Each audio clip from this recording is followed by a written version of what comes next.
I know someone will laugh now, because it sounds like a horror story. But if you've ever walked in the woods alone, you definitely understand. Sometimes the silence there isn't just silence. That day, I realized one thing. There are places in the woods where you can be noticed. And if you get to such a place, you don't always come back the same. I didn't want to tell this story for a long time, because there's a moment in it after which I can't listen to the sound of the rope rubbing against the tree. Even now, when I'm telling it, my fingers are clenching.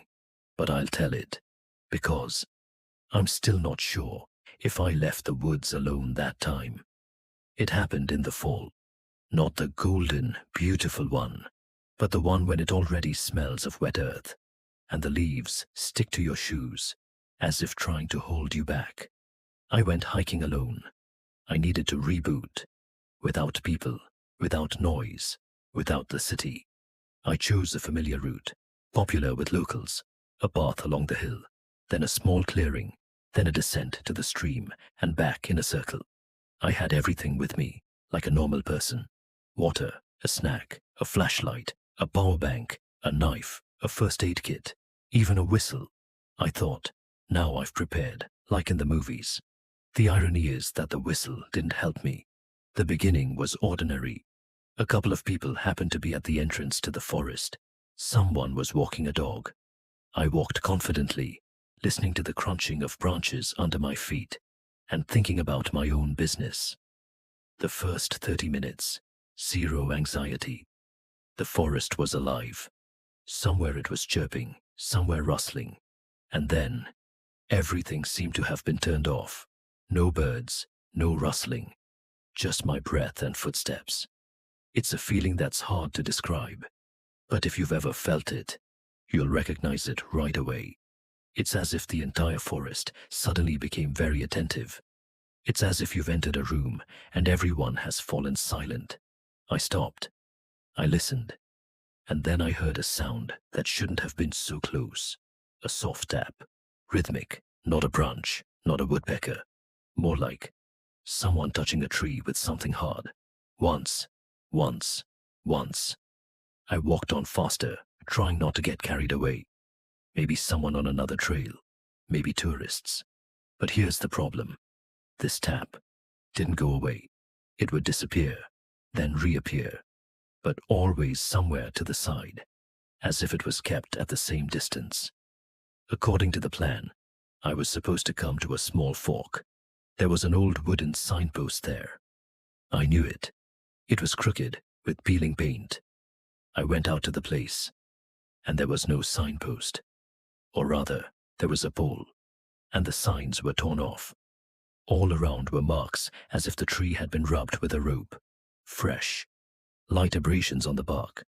I felt uncomfortable, because someone had recently removed the signpost. And just then, I saw a path that had not been there before. It started a little to the right, between two thick pine trees, and looked too neat. It looked as if the leaves had been removed from it. The soil was trampled, and on one of the trees, there was a rope hanging. Just a rope, a loop, like the remnants of something. I stood and looked at it, and a stupid thought went through my head. Who leaves something like this? And then the knock repeated. Very close. Once. I turned around sharply. No one. Only trees. I did what most people do. I went in the wrong direction. Yes, I know. It sounds silly. But then it occurred to me. If there's someone there, I want to see where they are. And this new path was open, straight. And my usual route to the left led into dense thickets. I thought that on the new path, I would quickly reach a clearing where there might be people. I stepped on it and immediately smelled it. Wet fur. Damp. Old. Like in a basement. I stopped, but it was too late. Because at that very moment, the silence became even worse. Not hearing nothing, but hearing like blood in the ears. I walked a few meters, and I saw the first sign that this place is not about people. On a branch hung pieces of cloth, like rags, dirty, and under them, something like a small knot of cross and rope. Then I had my first normal thought. Turn around. I took a step back, and I heard a step, not mine, behind. On the leaf, I froze. The step repeated, slowly, heavy.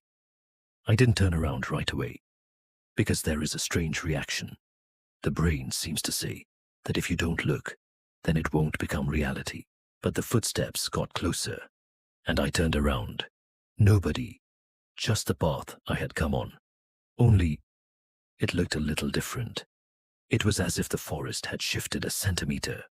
The trees were standing differently, and the rope I had seen at the fork now hung lower, as if someone had just pulled it.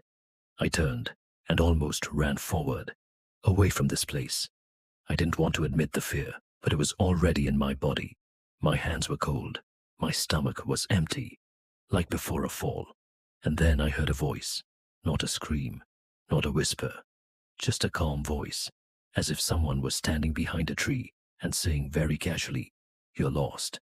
I stopped because it sounded too clear. The voice was close. From the left, I looked there and saw a silhouette between the trunks. Not tall, standing still. I couldn't see the face, just a dark spot where it should have been, as if the shadow hadn't left the head. "I'm not lost," I said, and my voice made me feel even worse, because it had broken. "You're lost," the voice repeated, in a slightly lower tone, like a recorder playing the same phrase, but slower. I took a step back. The silhouette didn't move, but I heard the sound of a rope on a tree, a creak, a friction, and then I noticed a thin line stretched from the silhouette to the tree. A rope. He was holding it in his hand. "Don't go any further," the voice said. And this time, it sounded not like advice, like instructions. I turned and ran. Not pretty, not heroically. I just ran, clinging to the branches with my backpack, gasping for air, swallowing the cold air. And every 10 meters, I heard the same thing behind me. Once, once, once. A knock, as if someone was marking trees. I ran out into a clearing, an open space. I thought, that's it. It'll be easier here. But it wasn't my clearing. In the middle stood a tree without leaves, although everything around was still greenish yellow. And ropes hung from this tree. Lots of them. Not like traps. Like decoration. Like garlands. On the ground was a circle of stones. And inside was something that looked like a pile of clothes from a distance. I took 2 steps and realized these weren't piles of clothes. These were backpacks. 3, 4, 5 different ones. And next to them was a phone. Old, broken screen. But it was glowing. The camera was open on it, like it was in recording mode. And I saw myself on the screen. Not me in the frame now, but a recording from the side, like someone was filming me when I entered this trail. My feet went cold, because I didn't remember anyone filming me. And then the phone beeped, as if the file had been saved. The screen went blank. I heard a quiet, almost gentle sound from behind. "You're here now." I didn't turn around. I grabbed the backpack closest to me. I don't know why. Maybe to have proof. Maybe to feel that I wasn't going crazy. It was heavy. Very heavy. I pulled the zipper. Inside. It was empty. Empty, but it smelled like something alive had been lying there for a long time. Wet. Warm. I threw it away. Hot as a hot iron. And then I noticed something else. There were scratches on the stone circle. Not with a knife. With nails. I don't know where I got this idea from. But I suddenly realized there is a rule here. The forest is not just scary. It plays, like a place that has its own conditions. I looked at the tree with the ropes. Some had knots on them. Some had little pieces of cloth on them. And then I realized that the knock I heard wasn't just a knock. It was a count. 1, when you came in. 2, when you turned. 3, when you saw something you weren't supposed to see. I didn't know what would happen on 4, but I didn't want to find out. I took out my phone. There's no network. I turned on the compass. The needle was shaking and spinning like it had gone mad. And then I did the only logical thing.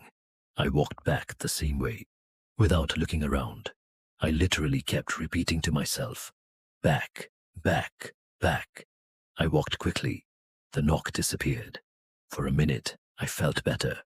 And it was at that moment that I heard the most terrifying thing, my own voice ahead. I didn't get lost. It was me, my timbre, my intonation. But I wasn't saying it now. I stopped. Ahead, between the trees, someone was standing, and he was speaking my words, which I had said a few minutes ago, as if rewinding them. I didn't get lost. You got lost. Two voices. Mine and the other one. Someone else's. They repeated themselves like echoes, but echoes don't happen ahead. I realized that if I went there, I would see what exactly was standing in the shadows, and I did what animals do. I walked around, not looking straight ahead. I walked sideways, my eyes almost closed, and I could only see out of the corner of my eye. The silhouette was very close. He didn't move, but the rope in his hand trembled slightly, as if he were breathing. I walked until I saw a familiar sign, the same stump where my friends and I had once eaten sandwiches. Then a familiar turn. Then the sound of a road somewhere far away. When I came out of the forest, the people were there. Ordinary, alive. They were laughing, talking. The world was working normally again. I sat down on a bench near the entrance and couldn't get up for a long time. My hands were shaking. I checked my phone. There was one new file. A video, untitled. I didn't want to open it, but I opened it. The video showed a forest. The shooting was as if someone was holding the camera at chest level and walking slowly. I saw a familiar path, the new one, and then the camera stopped near a tree with a rope. A hand appeared in the frame, not mine. Long fingers, dirty. The hand picked up the rope and tied a knot in it. Then the camera turned to the right, and I saw myself. I was standing on the path and looking at the rope. A second, another, and then I turned my head straight into the camera, and I smiled. I don't remember smiling. The video ended with the same bang. Once, once, once. I deleted the file. A minute later, it reappeared. In the trash. I deleted it from the trash. A minute later, it was back in memory. It's like someone really didn't want me to get rid of it. I turned off the phone. I took out the battery. Although phones don't have batteries anymore, I don't know what I did. I just wanted it to go away. Since that day, I haven't gone into the woods alone. And another thing, sometimes when I wake up at night, I hear a sound in my apartment, like a rope rubbing against something wooden, slowly, quietly. And if I lie very still and don't move, it seems to me that the sound is getting closer, as if someone is coming and checking if I'm still. Last line, very quietly. Because maybe I came out of the woods then, but I'm not sure that everything worked out.